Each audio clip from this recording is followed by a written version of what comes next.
You are listening to the best of the Stephen A. Smith and Ryan Ruocco Show on ESPNNewYork.com. Hear them weekday afternoons from 1 to 3 on ESPN New York 98.7 FM.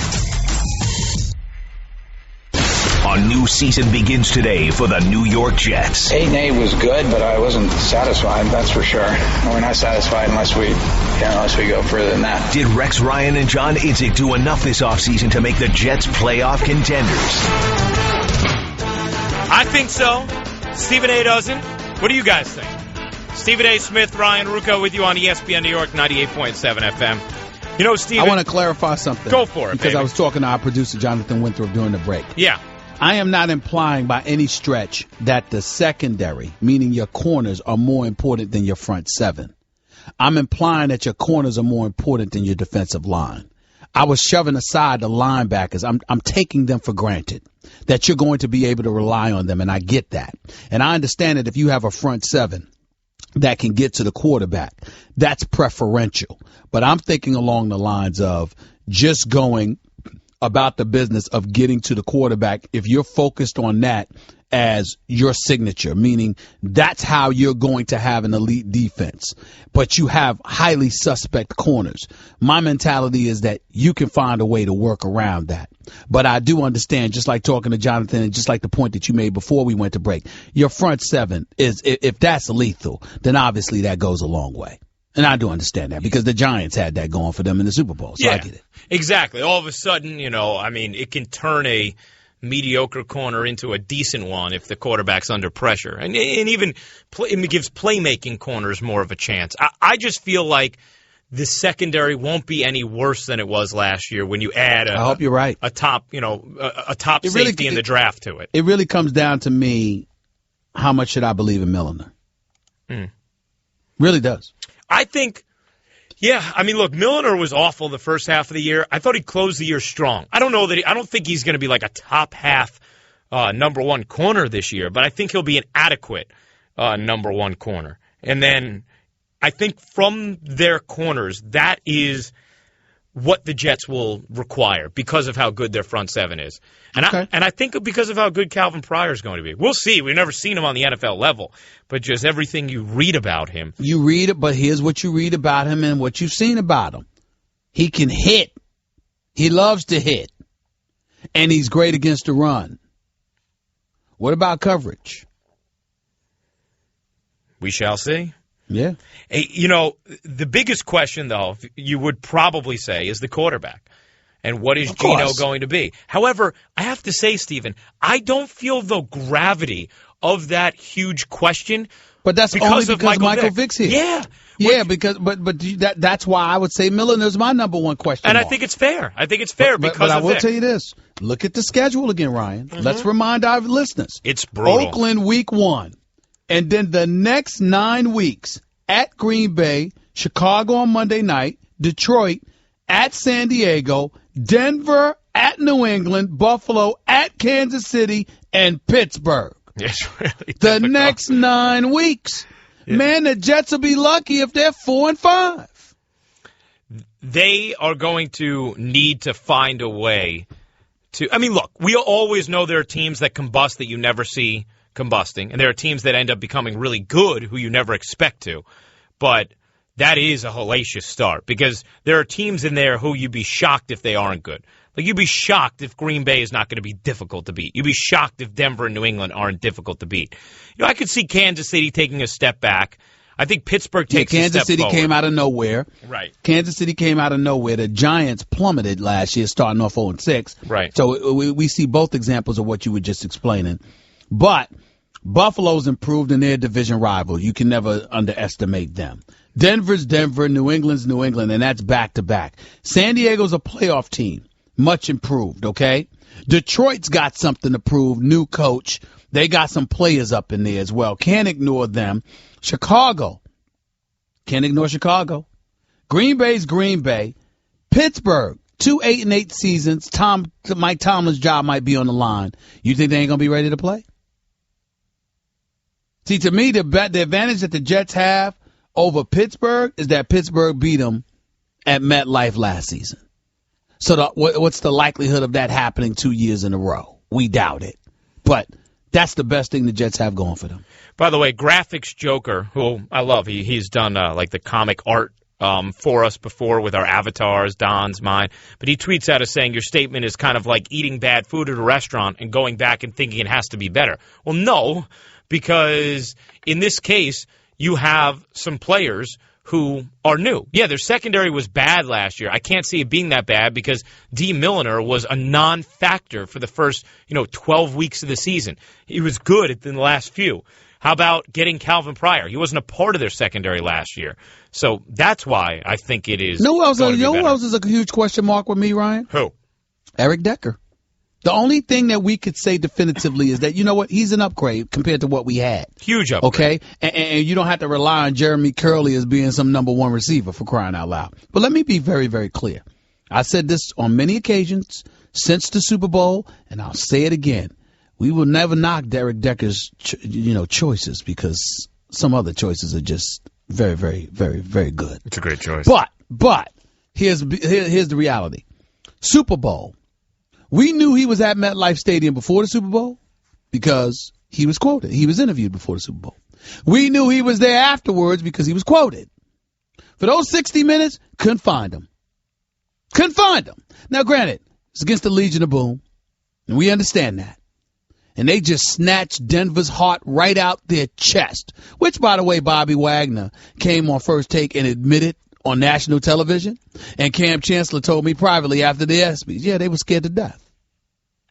I'm trying not to hold that against Eric Decker. Well, because everybody looked bad in that game, Steven. Yeah, they did. They did. But and it's one game out of his career. It's one thing to look bad. It's another thing to look scared. That's number two. Number three, this ain't Peyton Manning throwing to him.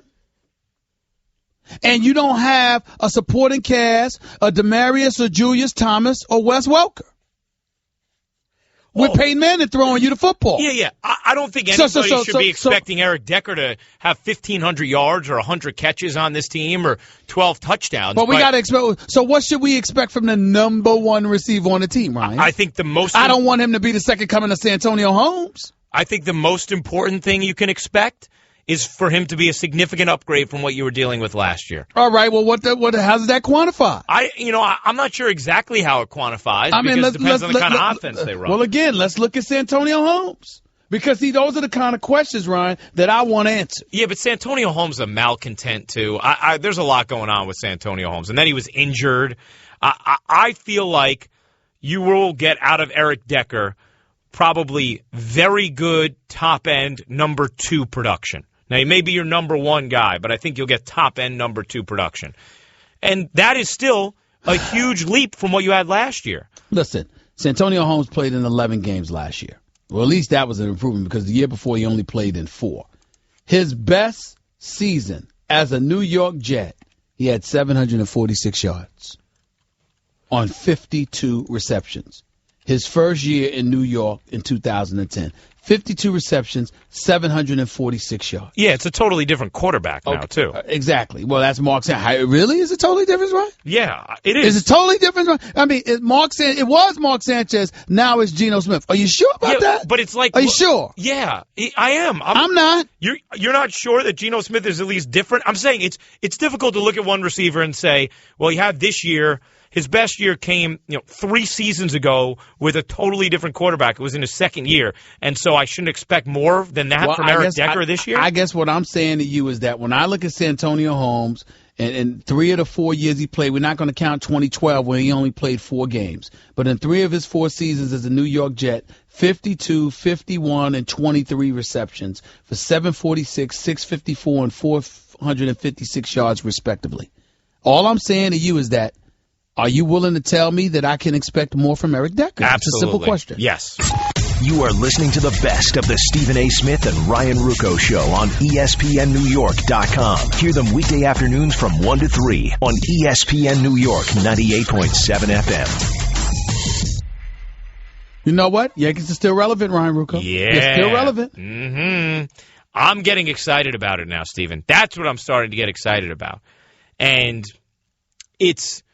I think motivated by wanting to see Derek Jeter in the postseason. I think that is really the momentum I feel behind. No question. Right? No question. Because all of a sudden, what I've noticed, Stephen, is these first 4 games, the second half of the season, after the All-Star game, I've been more invested than I have at any other point this season. Because, everything's tight in the standings.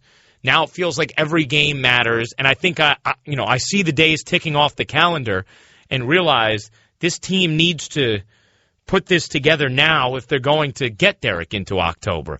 So these games have been very exciting to me in the second half of the year, Stephen. No question about it. And when you consider the fact that, again, 80% of their rotation is out. It's out of commission.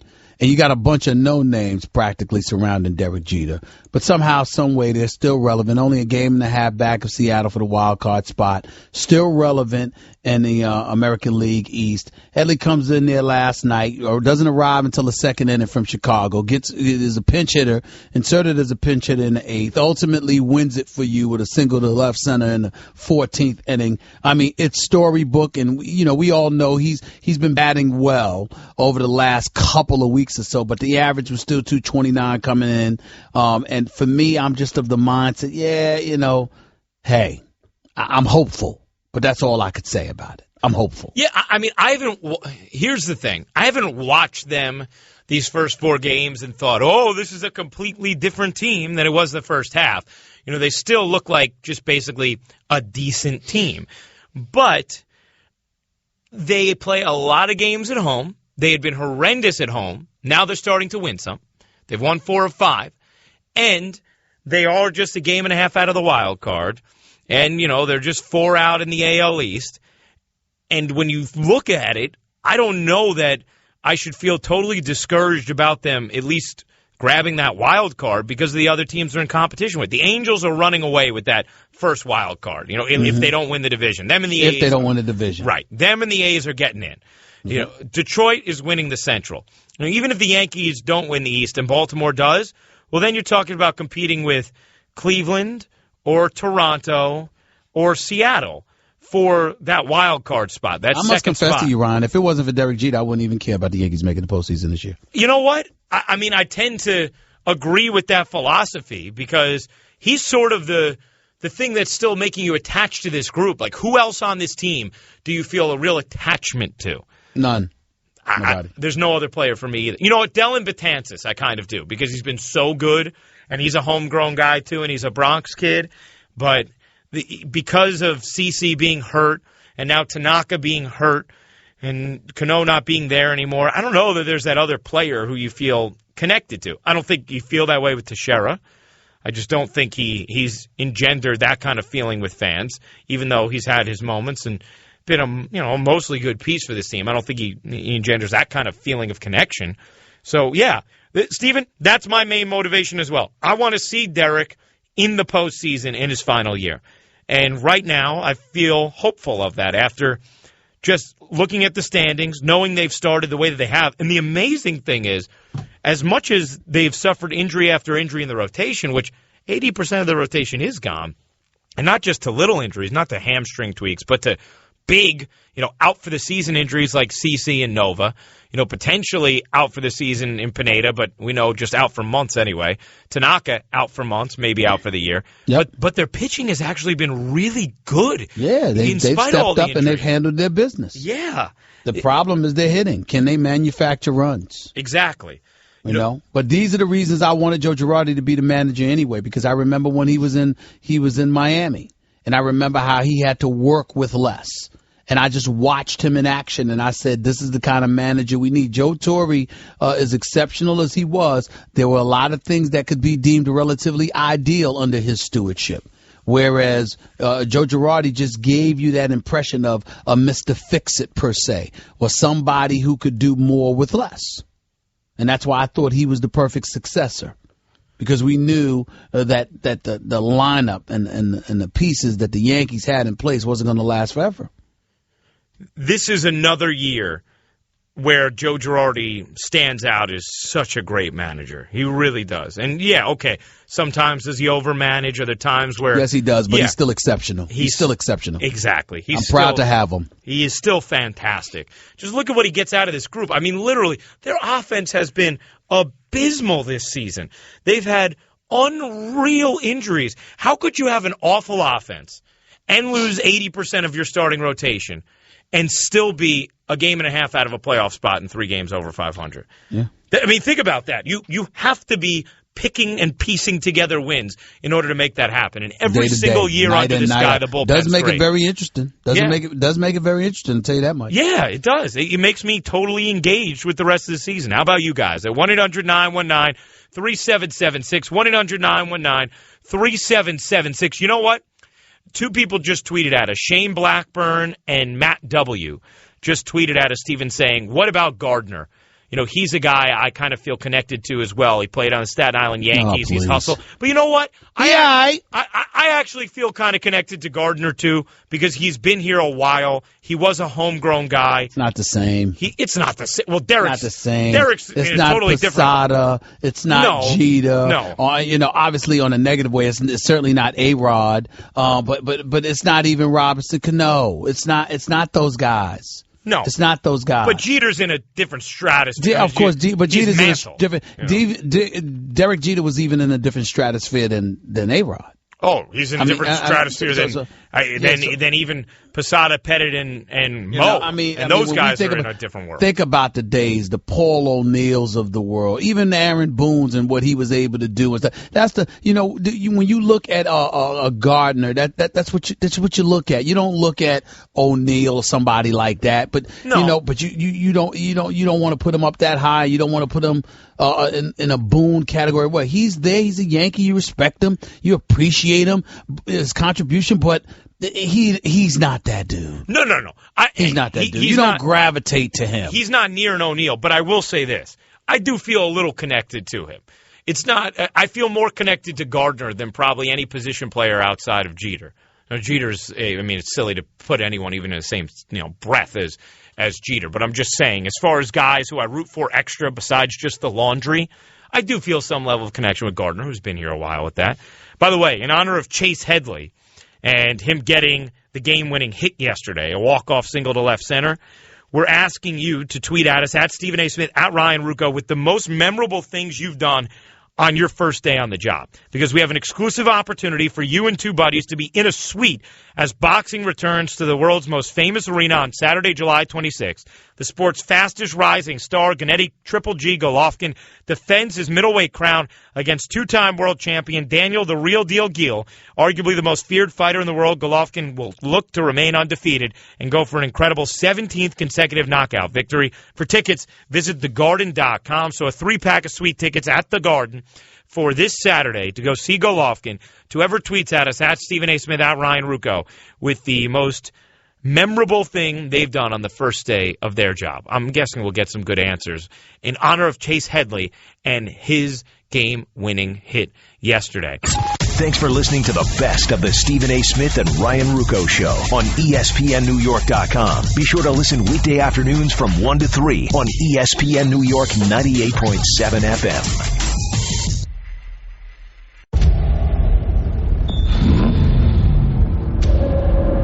This Sunday at the Brickyard, the NASCAR Sprint Cup Series returns to ESPN. Jimmy, Junior, Brad, and Joey lead the field. The race to the all-new Chase is on. 43 drivers battle, 16 advance, 7 races to go. The Battle at the Brickyard, Sunday at noon Eastern on ESPN. Presented by Golden Corral. You are listening to the best of the Stephen A. Smith and Ryan Ruocco Show on ESPNNewYork.com. Hear them weekday afternoons from 1 to 3 on ESPN New York 98.7 FM. I'm a fan of Rex Ryan from the standpoint that I love his bravado. I think in terms of our industry, he works for us. I think that's a great, great thing.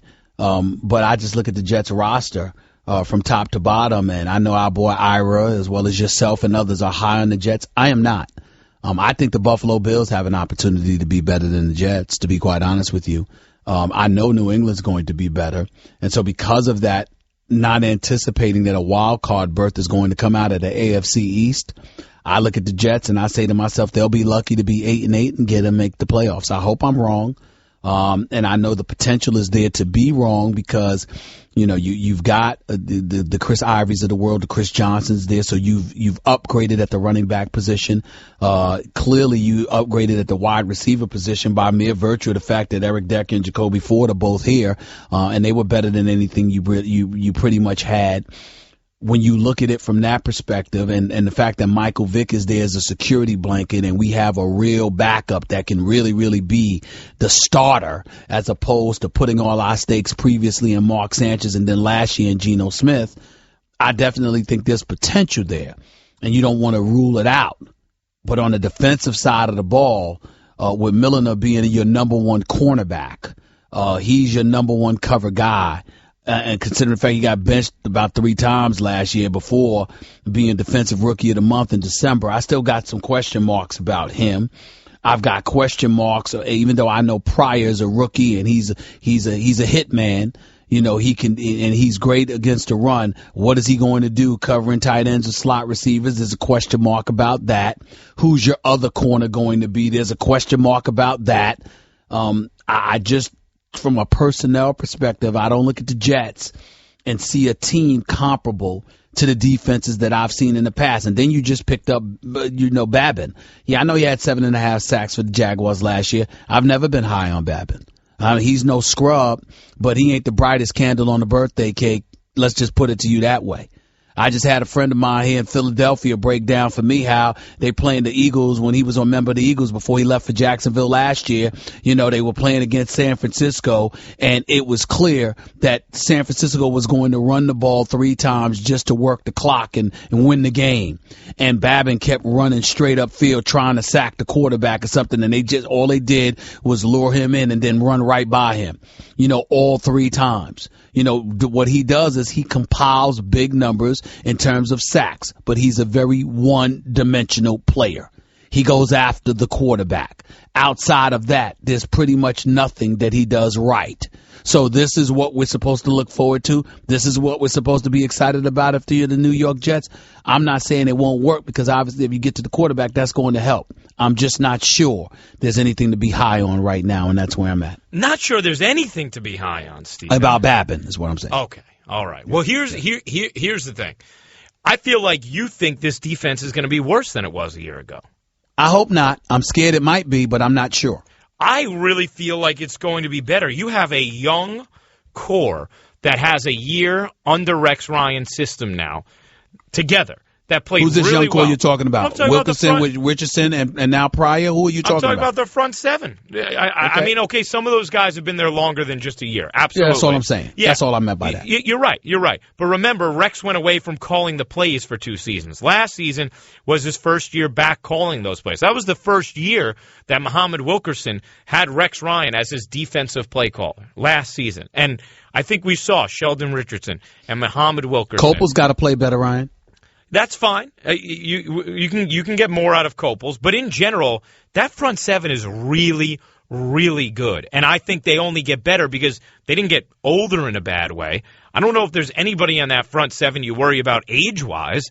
So if you don't, and they're just becoming more and more into their prime and more familiar with Rex Ryan's system, I think that defense gets better this year. Well, listen, I'm certainly not here to question their front 7. Right.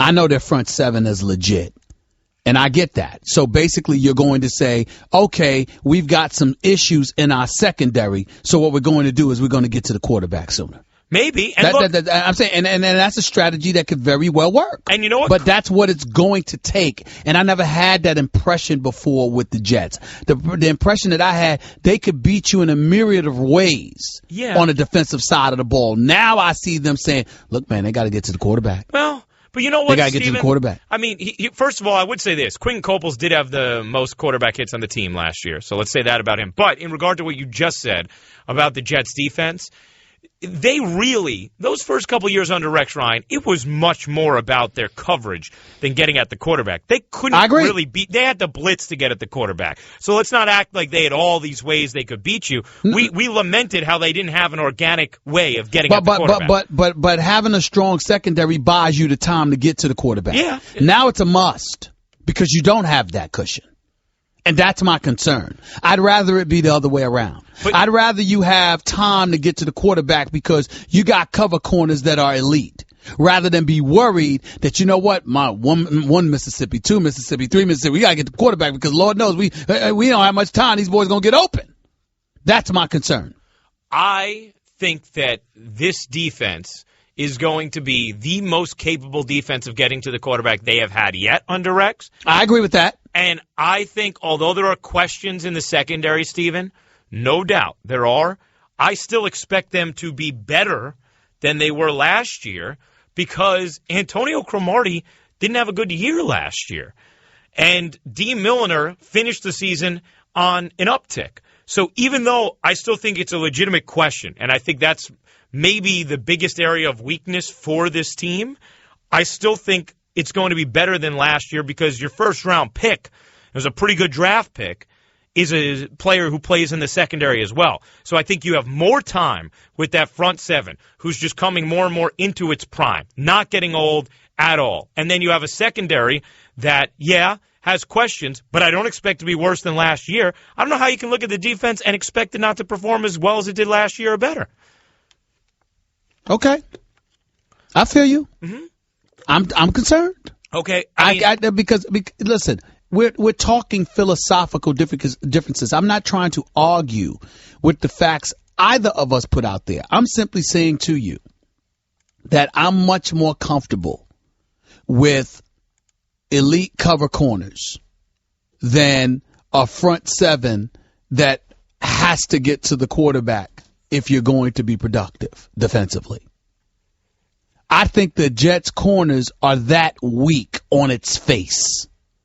I think that when you're the defensive rookie of the month in the last month of the season, although that's a good thing, considering how much Milliner struggled for the first couple of months, for the first 3 months of the season, it concerns me.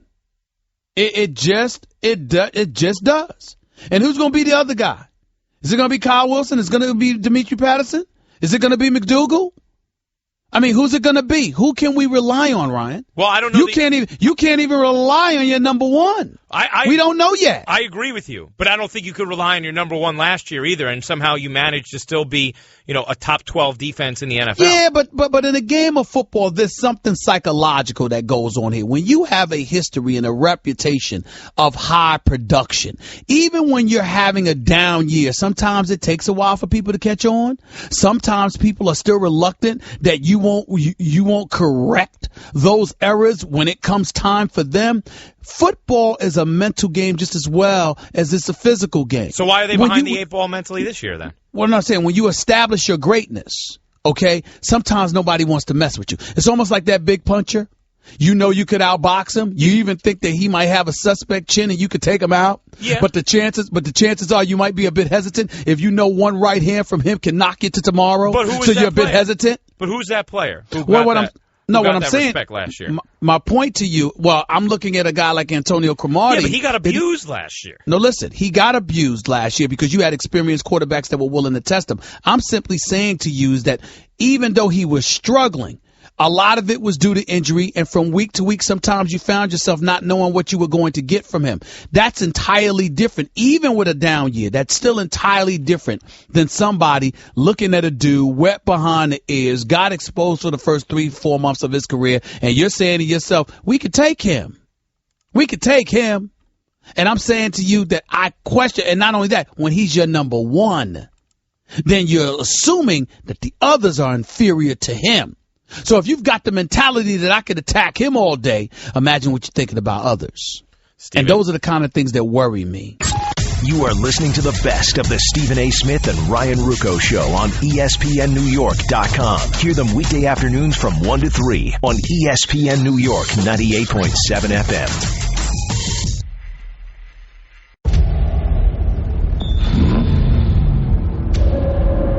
this Sunday at the Brickyard. The NASCAR Sprint Cup Series returns to ESPN.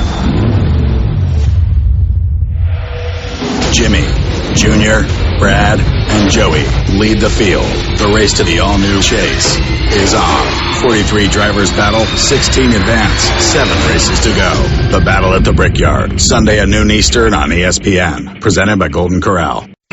You are listening to the best of the Stephen A. Smith and Ryan Ruocco Show on ESPNNewYork.com. Hear them weekday afternoons from 1 to 3 on ESPN New York 98.7 FM. Rich, let's get to the news of the day. Jason Babin being signed. How significant do you think that is for this Jets defense?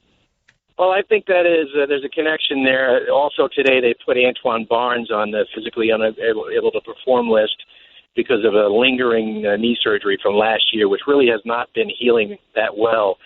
So Babin, they needed another edge rusher. Babin, 62.5 sacks in his career, so the guy knows how to get to the quarterback. He's up in age, no doubt. I mean, he's 34, but I think it's a good signing for them because he brings some experience to a very young defensive line and gives them the insurance. The weird thing is he got cut about a month or so ago by Jacksonville, only 3 months after signing a 3-year contract, got $500,000 to sign, so that was unusual. Gus Bradley is not in the habit of discarding good pass rushers, so there's a little bit of a question about him, but I think for the Jets it's a good move. Could that be anything personal, like off the field? You think that has something to do with it?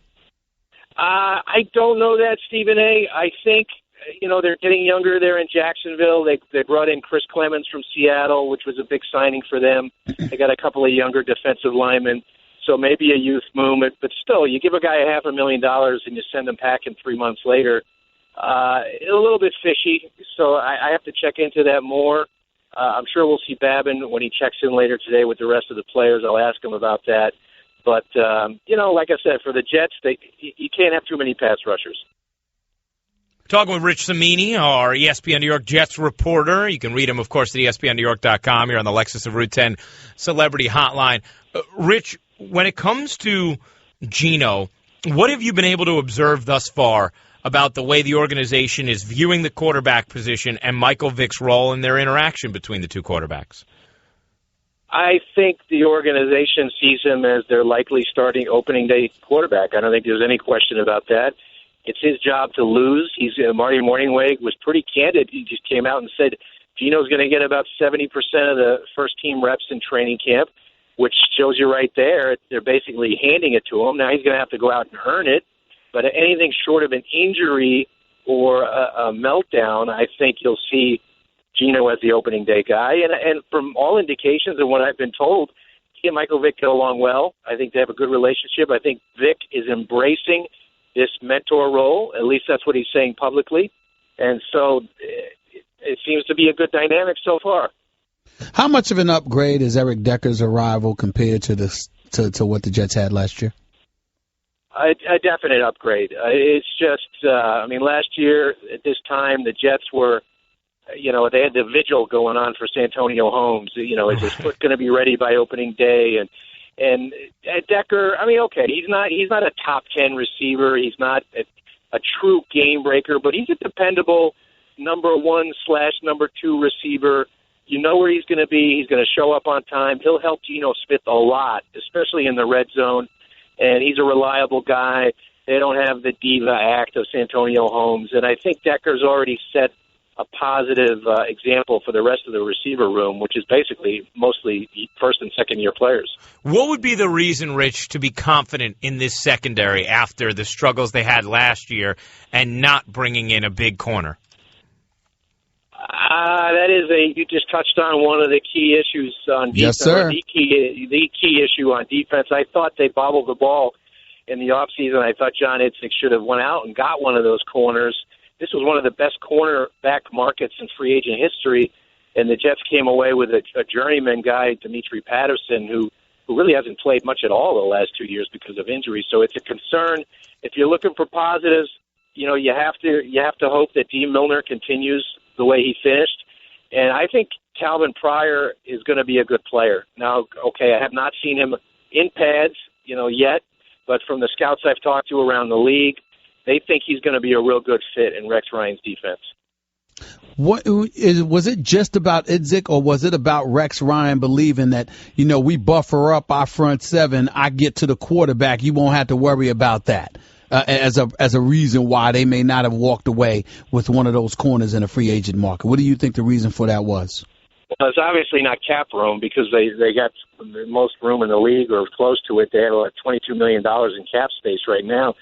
So I just think it was John Idzik believing that D. Milner, his first ever draft pick, will be a number one corner, and believing in Rex Ryan's ability to coach up, mediocre to middle of the road corners. And I just think he doesn't like spending big money. We know that. I mean, he splurged on Eric Decker. That was his one big splurge, and they were desperate for a wide receiver. They had to do something. But could they have gotten somebody better than Eric Decker? No, I think Decker arguably was the best guy out there in free agency. It was not.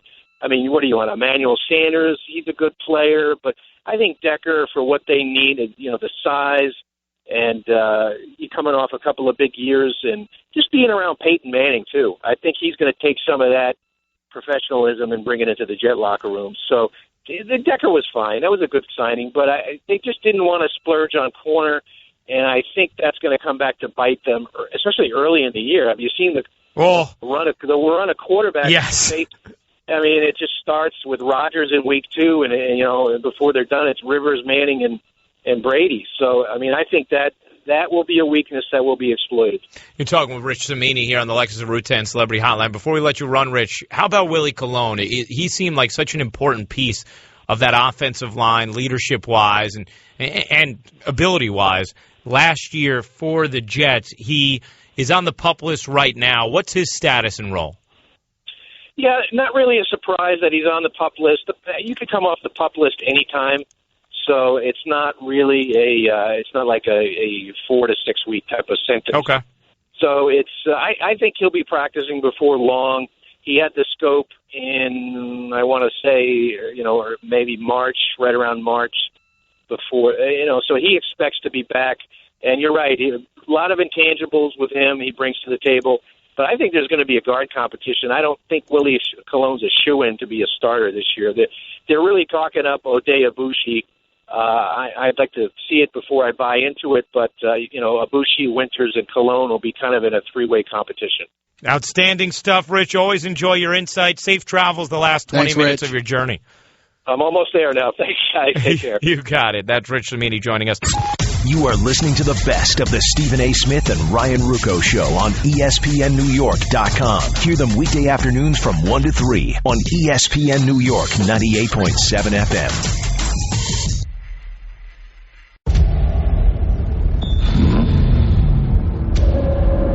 This Sunday at the Brickyard, the NASCAR Sprint Cup Series returns to ESPN.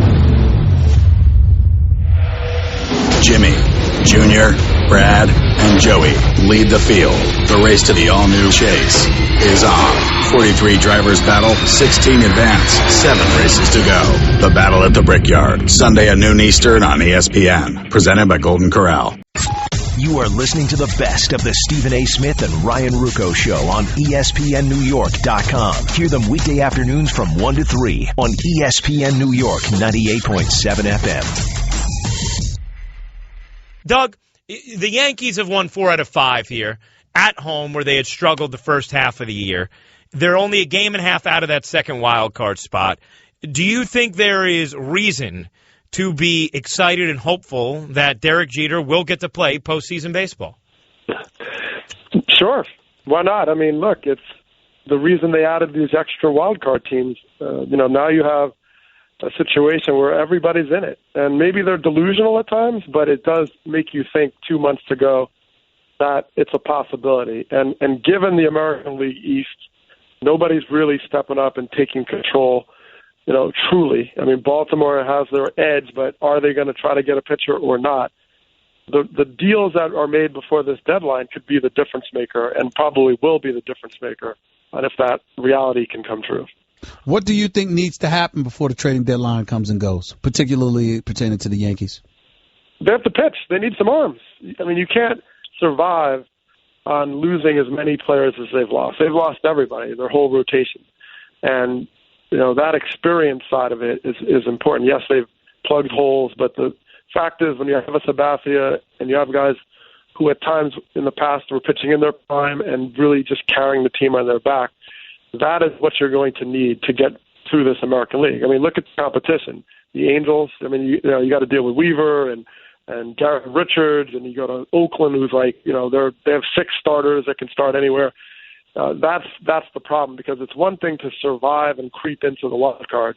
It's another thing to discuss whether you're actually going to go anywhere. Right, and that's the tough thing. Doug, it's been amazing to me how this team could lose 80% of its rotation, have an offense that is severely underperforming, and still win as many games as it has. How much credit do you give Joe Girardi for that? I give him a lot of credit, and this isn't the first time he's played with sort of a short deck and figured out a way to compete. And so the mixing and matching, I mean, he had a lot of free agents come in.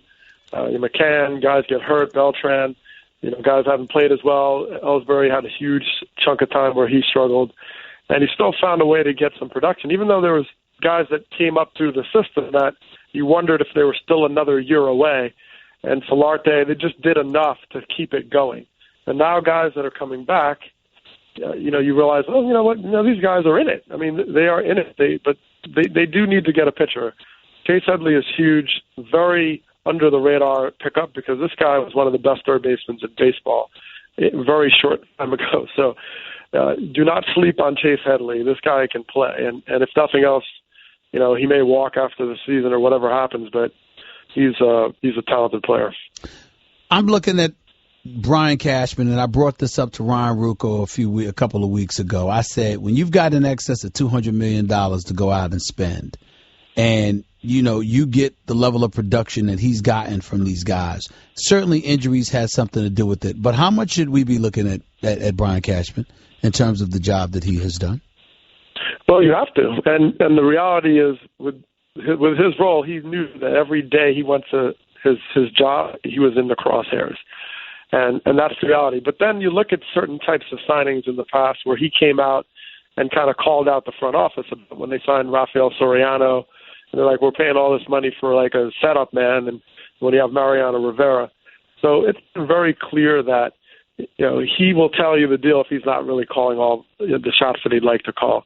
And he's like, hey, for better or for worse, I'm going to tell you that deal. So, yes, they need to make moves. And considering last year, they talked about actually going back in terms of budget, I think Girardi, as a result, has probably made some of the best moves he's made in his tenure in some respects, because he's had so many injuries and so many challenges that are very unique to his circumstance. We're talking with Doug Glanville on the Lexus of Route 10 Celebrity Hotline. I saw the other day Darvish talking about perhaps Major League Baseball should go to a 6-man rotation to help prevent some of these arm injuries.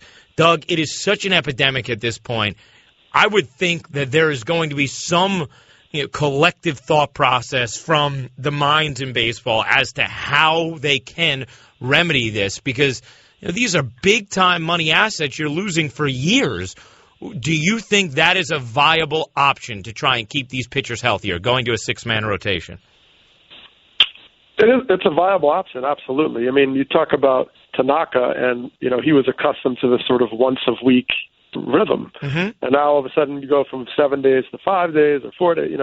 Now of course the wear and tear is huge, and so they have to ask a lot of questions, and some of which are economic. And look, if you go and pay to see Clayton Kershaw, if I'm the Dodgers, I'm like, well, it's nicer to have Clayton Kershaw every 5th day than every 7th day for my gates and for my tickets, and so that's certainly part of it.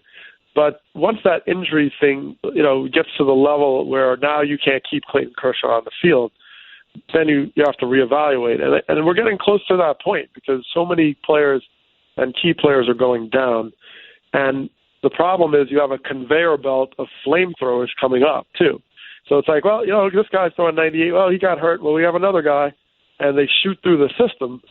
And in a lot of respects, before they even got into the system, they had been kind of overused, overpitched in a lot of circumstances, just from being the best arm in their high school and junior high and Legion ball. And So, the around-the-clock factor is huge for these young pitchers.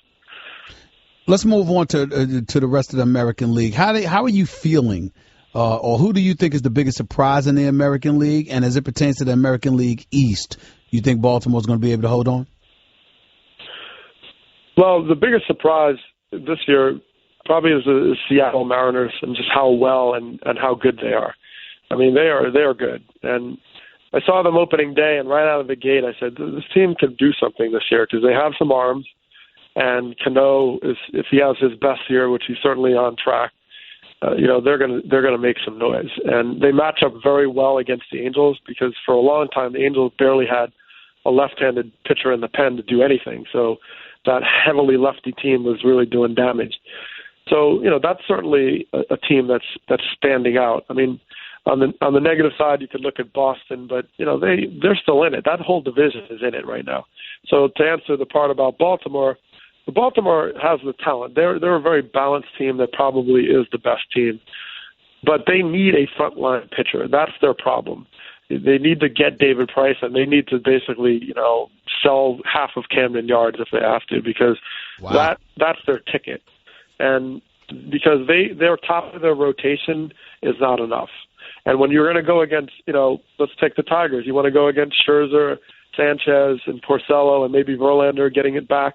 You want to go against Weaver, C.J. Wilson, and Garrett Richards and the Angels. You want to face Samardzija and, Chavez. And you want to face these guys, good luck, because you're not getting out of the first round. So yeah. Now with Miguel Gonzalez leading your rotation. Yeah. Right, exactly. And they play. I mean, Showalter is excellent. They have a very good bullpen, an excellent bullpen, really, and they can mash. And that will matter. But, Showalter knows, we're not trying to just get there. And that's the biggest difference now. Teams know, okay, get to the wild card, big deal. Well, to one game and you're going home. That's not where it's at. Their best pitcher, at least record-wise, got 10 wins, and Chen, he's got a 4.21 ERA. Exactly. You got to win the division. So you win that division, and now you got to get through a team with multiple good starts. And that's why these teams have a leg up. The A's made a move this year, getting Samardzija and Jason Hamill, because they're saying we're not going to just be happy to get to the postseason. We are trying to win this all. Period. They overloaded on starters, and they've done this, missing their 1-2 pitchers to Tommy John surgery before the season. So, and the A's are the best team in baseball. I mean, they're so loaded on both sides of the ball, and the Angels are right down their neck. Doug, terrific stuff. Appreciate the time. Enjoy the rest of your afternoon. All right, guys. Thanks for having me. You are listening to the best of the Stephen A. Smith and Ryan Ruocco Show on ESPNNewYork.com. Hear them weekday afternoons from 1 to 3 on ESPN New York 98.7 FM.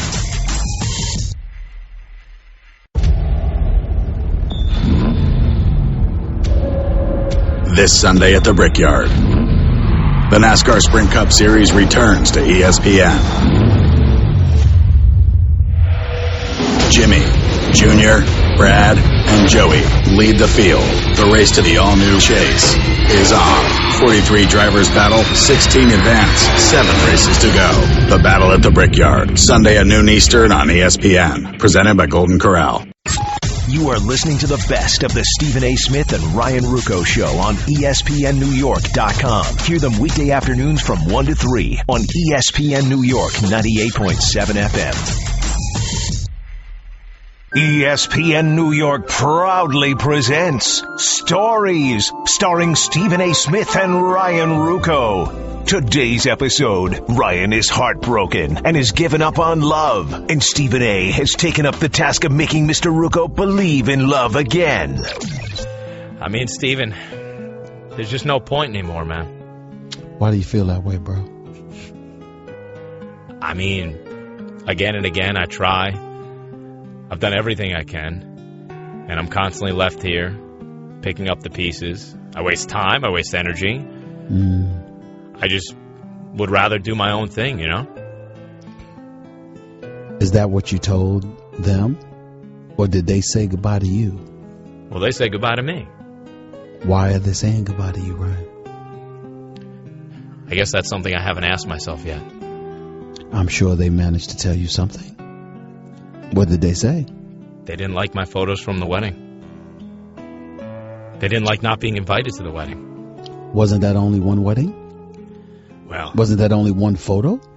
Well, let's just say they got a hold of my phone. So in other words, it wasn't that they wanted to let you go. It's that they felt like they weren't enough for you because you had so many options. I guess if we're being fair and honest, that's the only way to look at it, isn't it? So if you have so many options and they let you go because of that, that's not really them saying they don't want you. It's saying they don't want to share you. So why would that depress you? I guess I'm hedging my bets. If I go ahead and just give myself to just Vicky, is she going to stay? Or am I going to be missing out on all of the farm system prospects that I had running through the pike? Legitimate beef. Legitimate concern. No doubt about that. But again, that's still them saying they want you. It sounds to me like the real problem, Ryan, is that you're saying you're not sure if you want just one of them. In order to resolve your issues and your problems, you have to first recognize what they are, bro. Can't you understand that? You know what? I can. Thank you, Love Doctor. Do you mean it? I do. Do you mean it when you say you understand? I do mean it. I understand. Because Ryan, if you're looking for love, there's a difference between looking for love and looking for loving. When you're looking for love, you can only get it in one place. If you're looking for loving, well, that's many places. What do you want? Love. You want love? Yeah. Is it Vicky? It's Vicky. You sure about that? I am. Are you going to tell her that? I am. I'm getting. Are you going to say it to her loud and clear? I will. Are you sure? I'm positive. Be sure now. 100%. Because once you go in, you don't go back. You got to stay. I will. Okay. I'm proud of you, bro. Bonus episode. Stephen A. has witnessed Ryan's brother-in-law being unfaithful behind his sister's back and now must break the news to Ryan. Ryan Ruocco. What's up, Stephen?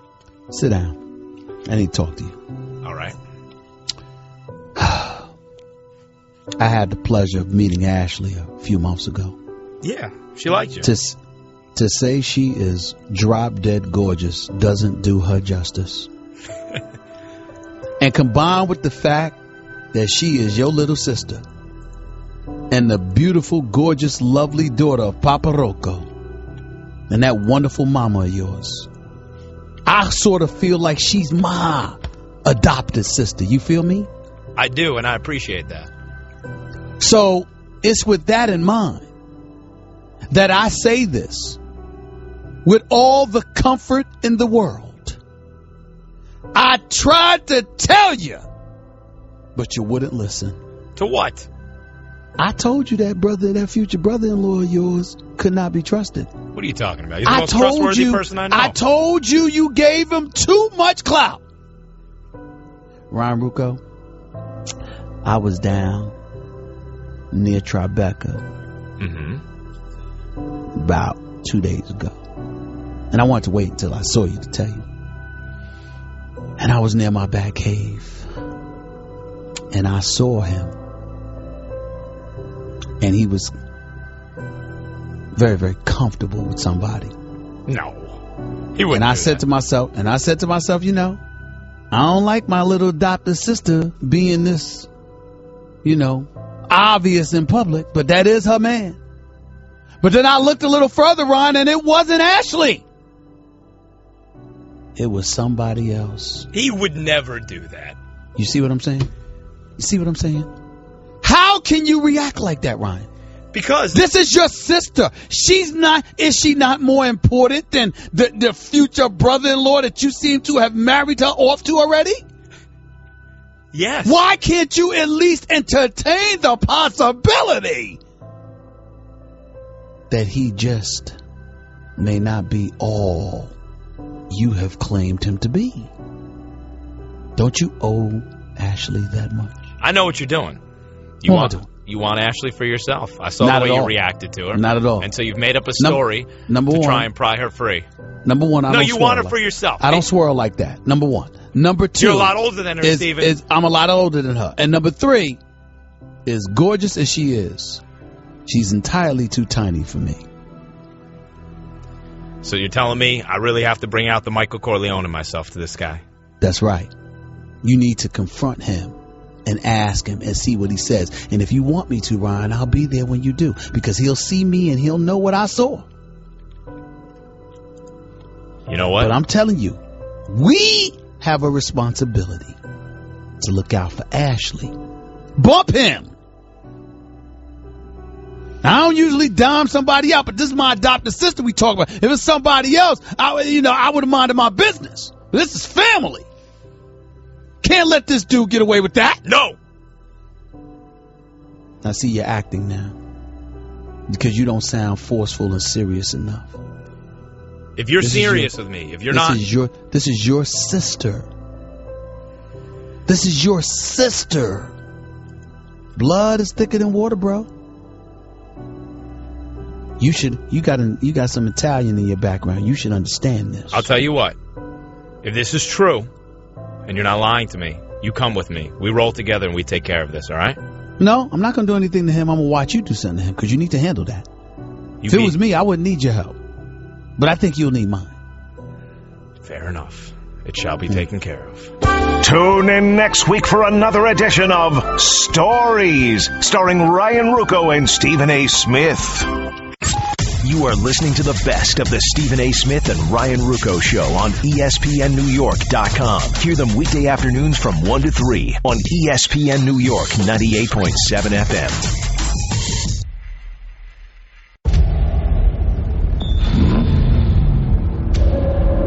This Sunday at the Brickyard, the NASCAR Sprint Cup Series returns to ESPN.